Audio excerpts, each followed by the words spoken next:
Maharashtra Chief Minister Devendra Fadnavis spoke to Times Network. In a freewheeling conversation, Fadnavis says that he's confident of BJP victory in the BMC elections. Fadnavis also assured Ajit Pawar will never join hands with Sharad Pawar again. Speaking on a potential PM vision, he says that Prime Minister Modi will remain the Prime Minister even after 2029.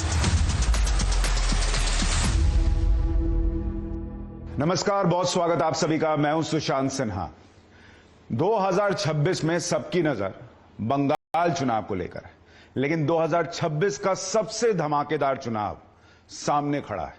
कहने को एक municipal चुनाव है, लेकिन Asia का सबसे बड़ा अगर म्युनिसिपल कॉरपोरेशन हो और जिसमें बड़ी बड़ी पार्टियों, बड़े बड़े नेताओं का भविष्य तय होना हो कि क्या उद्धव ठाकरे, राज ठाकरे खत्म ही हो जाएगी उनकी सियासी करियर, क्या महायुति में भी कुछ गड़बड़ चल रही है, नहीं चल रही है, क्या बीजेपी महाराष्ट्र विधानसभा चुनाव के बाद अब सबसे बड़ी लड़ाई लड़ रही है, पूरे महाराष्ट्र का धुरंधर कौन होगा इसको जीतने के लिए, साबित करने के लिए।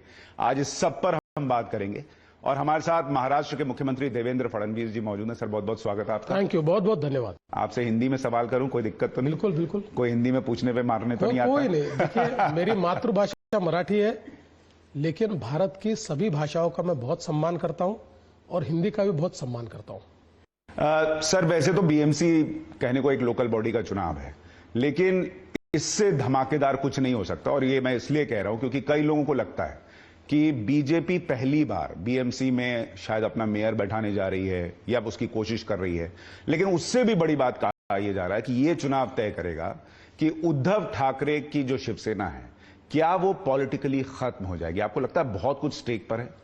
देखिए, पहली बात तो ये चुनाव बीजेपी का मेयर बैठाने के लिए नहीं है। ये चुनाव हमारी महायुति का मेयर बैठाने के लिए है, मुंबई को अल्टरनेट गवर्नेंस का मॉडल देने के लिए है। जहां तक हमारे अलायंस का सवाल है, तो मुझे पूर्ण रूप से ये लगता है कि हम लोग इस चुनाव को जीतेंगे, मेजॉरिटी से जीतेंगे और हमारे अलायंस का मेयर बनेगा। और मैं ऐसा कभी मानता नहीं कि कोई पार्टी समाप्त हो सकती है। हाँ, इतना जरूर है कि इस चुनाव में उनको एक बड़ी अच्छी शिकस्त हम लोग देने वाले हैं। ये राज ठाकरे का कोई भविष्य दिख रहा है सर आपको? मेरा अपना मानना यह है कि देखिए, राज ठाकरे एक ऐसे नेता है कि जिनको एक ऑडियंस है, लेकिन मुझे यह लगता है कि इस चुनाव में उन्होंने बहुत बड़ी गलती की है।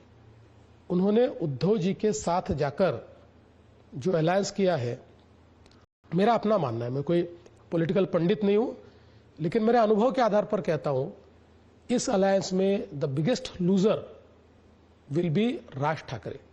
उद्धव जी नहीं होंगे। उद्धव जी को राज ठाकरे का फायदा मिलेगा, लेकिन राज ठाकरे जी को उद्धव जी का फायदा नहीं मिलेगा।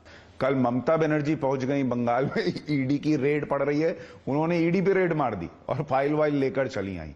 बंगाल में आपको लग रहा है कि ममता बनर्जी एक बड़ा चैलेंज है जिसको आप लोग पार नहीं कर पा रहे हैं? देखिए, मुझे ऐसा लगता है कि ममता बनर्जी ये हमारे लिए चैलेंज नहीं है, वो बंगाल के लिए चैलेंज है। क्योंकि जिस प्रकार से बंगाल की परिस्थितियां बिगड़ रही है, हजारों गांवों में एक भी हिंदू बचा नहीं, ऐसा मैं कई बार सुनता हूं, या बहुत थोड़े हिंदू बचे हैं। इस प्रकार से बंगाल में हिंदुओं की परिस्थिति है। और जिस प्रकार से बांग्लादेशी घुसपैठ करते हैं और उनको एक प्रकार से आश्रय देने का काम ये ममता दीदी के माध्यम से होता है। देखिए, मुंबई में बसे हुए बांग्लादेशियों को हमने निकालकर डिपोर्ट किया, तो जब उनको हम ढूंढ रहे थे तो उनके आने की मोडस ऑपरेंडी हम देख रहे थे, तो ध्यान में आया कि कहीं ना कहीं ममता दीदी के नेताओं के माध्यम से वो बंगाल में एंट्री करते हैं, वहां एंट्री करके वहां उनके कागजात बनते हैं। अच्छा। और उन कागजातों को लेकर फिर भारतीय बनकर वो यहां आते हैं। तो हमने अभी उसको डिसैफर किया है, हमने उसमें से कई लोगों को अरेस्ट भी किया है।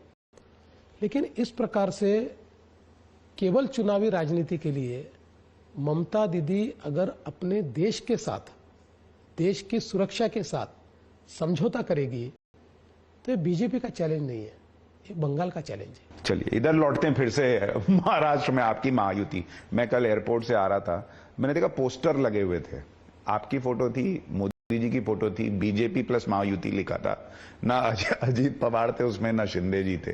तो ये कैसी महायुति है जिसमें आप लोग पोस्टर में उनके फोटो भी नहीं डाल रहे हैं? नहीं, ऐसा नहीं है।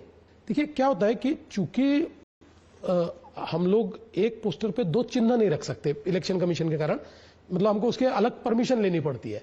इसलिए हमारा जो कमल का पोस्टर होता है वो अलग होता है, उनका धनुष्य बाण का पोस्टर अलग होता है, लोगों में कंफ्यूजन न क्रिएट हो। लेकिन सिर्फ पोस्टर की बात नहीं, पुणे में देखिए अजीत पवार आपके खिलाफ लड़ रहे हैं। देखिए इसका कारण यह है कि ये हमने आज नहीं, हमने चुनाव से पहले घोषित किया था कि हम 3 पार्टियां हैं, तीनों के ये कार्यकर्ताओं का चुनाव है। नगर निगम का चुनाव नेताओं का चुनाव नहीं होता है।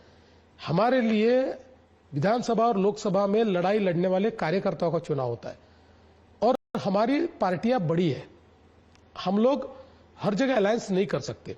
और शरद पवार जी से जो ये अंडरस्टैंडिंग हुई थी कि अजीत पवार आपके साथ आएंगे, ये आपने की थी या दिल्ली से हुई थी?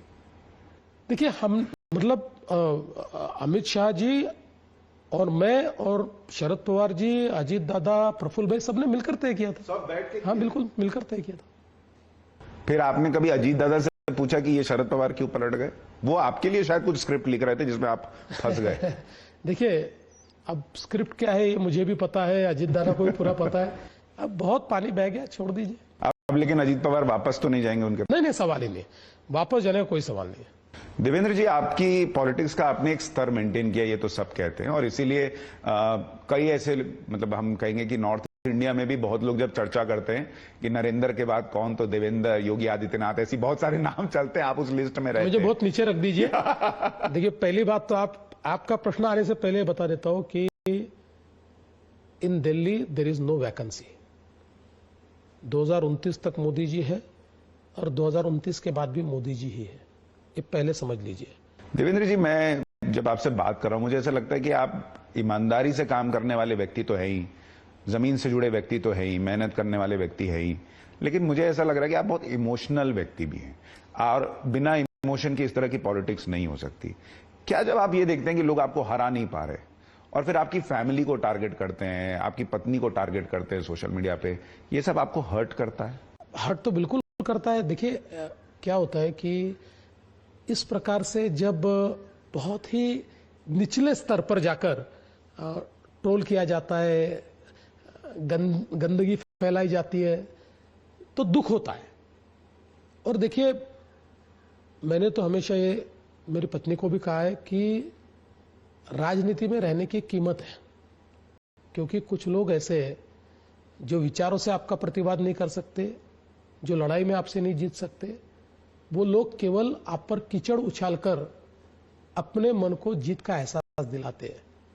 तो कई बार मेरी पत्नी भी बहुत नाराज हो जाती है कि भाई देखो इस प्रकार से मेरे साथ व्यवहार हो रहा है, लेकिन दुख होता है, लेकिन अब उसको मैनेज करने की, उस दुख को सहने की आदत हो गई है। चलिए, परिवर्तन लाने का आपको मौका पब्लिक देते या नहीं जल्द पता चलेगा, लेकिन आपको बहुत शुभकामनाएं। और जिस तरह से आप खुल के पॉलिटिक्स करते हैं, हिंदुत्व की बात करने में गुरेज नहीं करते, अपना काम भी साथ में कर रहे हैं, वो आप जारी रखें, ये भी बहुत सारी आपको शुभकामनाएं। थैंक यू, बहुत बहुत धन्यवाद। थैंक यू देवेंद्र जी हमारे साथ।